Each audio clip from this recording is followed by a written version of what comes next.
Bom, você acabou de ver aí que muitas famílias ficam numa situação difícil com as perdas provocadas pelos alagamentos. Mas quais os direitos de quem teve prejuízos com os alagamentos? Tem como ser ressarcido pelo prejuízo? É o que você vai ver na reportagem que nós preparamos. A água entrou na casa da Ariane, destruiu alguns pertences dela e deixou a moradora revoltada. Eu perdi o que eu tinha tudo dentro da varanda, né? Roupa que eu tinha lavado, sapato. Eu perdi colchão, porque molhou.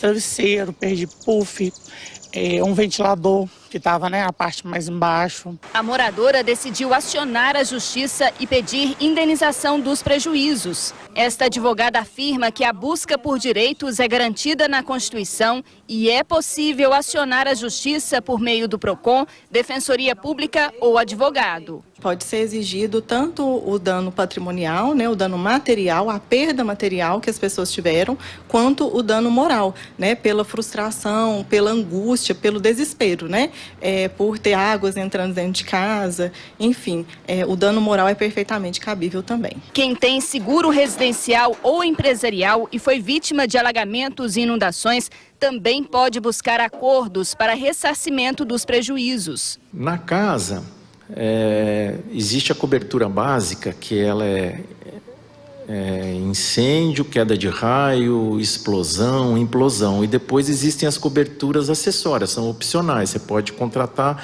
quantas você quiser dentro da sua avaliação de qual que é o seu risco. Então, a cobertura mais contratada normalmente é roubo, danos elétricos, quebra de vidros, mas existe também a cobertura de alagamento ou inundação, mas tem que ser contratada como uma cobertura acessória dentro do seguro tanto de residências quanto de empresas. Na semana passada, diversos veículos foram arrastados pela inundação em vários pontos de Divinópolis.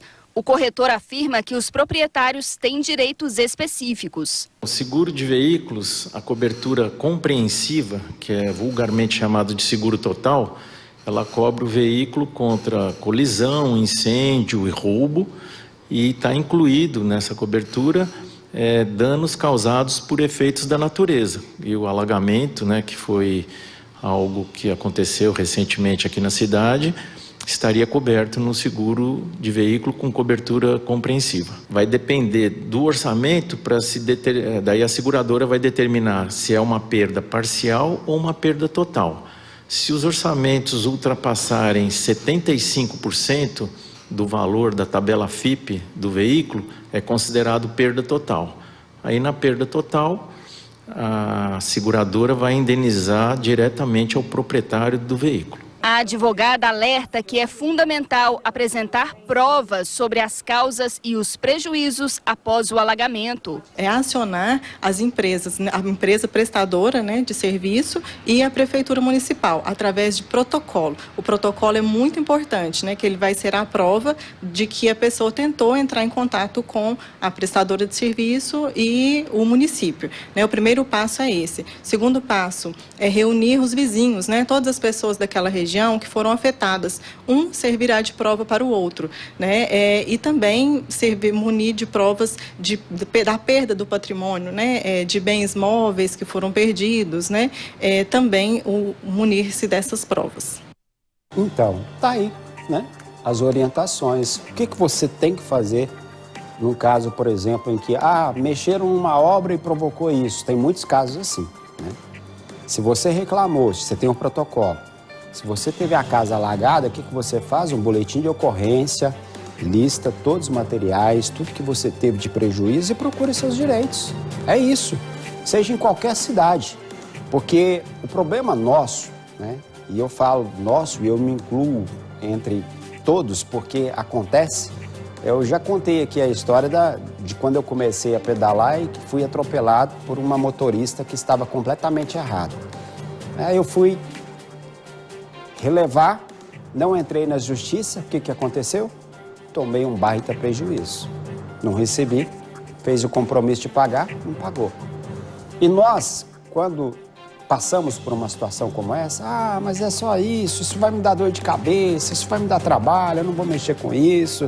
Eu vou lutar, eu vou conseguir outro. Eu entendo, você vai lutar, você vai conseguir outro, mas a partir do momento que todos nós, né, começamos a cobrar, a buscar os nossos direitos, né, quem vai pagar de fato é o poder público, que na verdade somos nós. Não tem outra forma. Mas a partir do momento que isso começa a dar dor de cabeça para as prefeituras, principalmente, eles vão se atentar. Olha, se a gente não fizer não, vai ser difícil. E tem que ser assim. Porque se não cobrar desta forma, infelizmente, muitas vezes a gente vai ficar anos e anos esperando por uma obra, por uma melhoria. Você vai ter a sua casa alagada toda vez.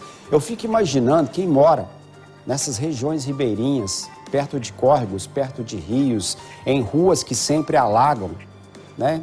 Aí eu dou até razão para minha mãe, que não pode ver uma chuva armar, que já fica com medo, e eu também tenho medo quando vem aqueles temporais, né? Mas imagina quem mora num local como esse, e se dá uma chuva brava dessa durante a madrugada, não dorme, não tem como. Ou se você está no trabalho e armou chuva, você já fica pensando, meu Deus, eu vou chegar em casa, como é que vai estar a situação lá? É triste isso, e a gente tem que buscar uma solução. E essa solução passa, né, por vários aspectos. Primeiro, claro, as melhorias nos locais. Às vezes é necessário sair do local onde a gente mora, desde que devidamente indenizado, para um local mais seguro. Em outras situações é necessário que sejam feitas obras. E quando há negligência, principalmente, quando os políticos não estão nem aí, a gente tem que buscar os nossos direitos e cobrar aquilo que nós temos direito, né? Aconselho você a fazer isso sempre, sempre.